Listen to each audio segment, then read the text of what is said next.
E aí, retornando a nossa conversa, certo? Sobre as plantas, só melhorando aqui. Aqui a gente tem um ramo evolutivo das plantas, certo? Tem esse grupo, o grupo das briófitas, o grupo das pteridófitas, gimnosperma e angiosperma. Cada um desses grupos, eles apresentam um marco, certo? Que você vai conseguir distinguir um do outro.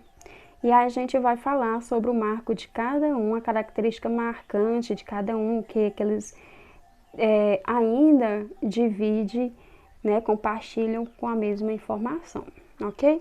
Então, quando a gente fala de vegetais, os vegetais são divididos nesses 4 grandes grupos, né? E dentro desses 4 grandes grupos, desses 4 grandes filos, e aí a gente tem os subfilos ou os pequenos grupos destes 4 grandes grupos, né? Que é as das briófitas, pteridófitas, gimnosperma e angiosperma. Falando sobre as briófitas, elas apresentam um corpo delicado, certo? Por que é delicado? Porque elas apresentam estruturas simples. E a gente vai entender por que é estrutura simples. Elas apresentam filóides, rizóides e cauloide. O que é isso?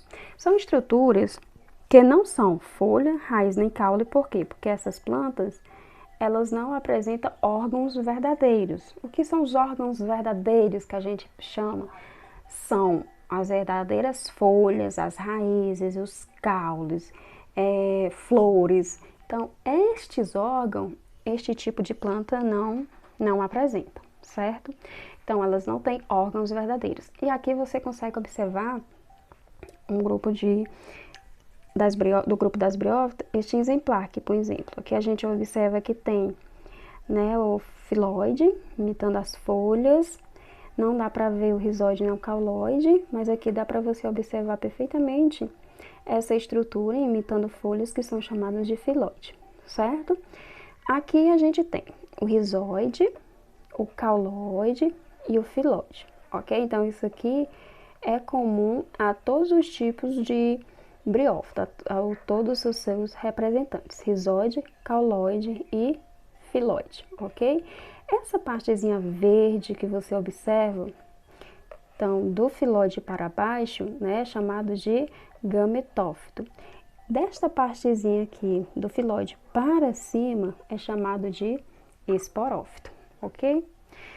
As plantas briófitas são avasculares, isso porque elas não apresentam vasos condutor, elas não apresentam xilema, elas não apresentam floema.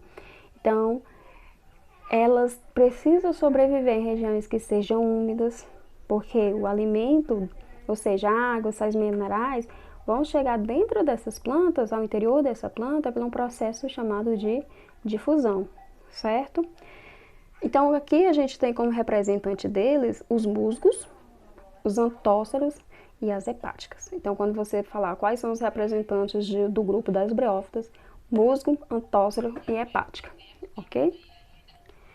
Senhores, aqui a gente tem que a planta ela é dependente de água para reprodução. Por quê? Porque o gameta masculino vai precisar da água para nadar na água até chegar na estrutura feminina reprodutora. Por isso que esta planta é dependente de água, certo? Não só ela, não é só esse grupo não. A gente vai observar que existe outro grupo que também é dependente de água, ok?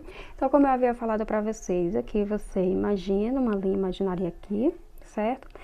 Do filóide para baixo é chamado gametófito e do filóide até aqui a estrutura de cápsula é chamado de esporófito. O que temos na estrutura de gametófito? Filóide, cauloide, rizóide. E o que é que a gente tem na estrutura de esporófito? Haste, esporos e cápsula. Isso aqui vai aparecer no processo lá do período reprodutivo do tipo das briófitas, ok? Aqui só para você observar a imagem de uma briófita. E aí a gente volta já já falando da reprodução das briófitas.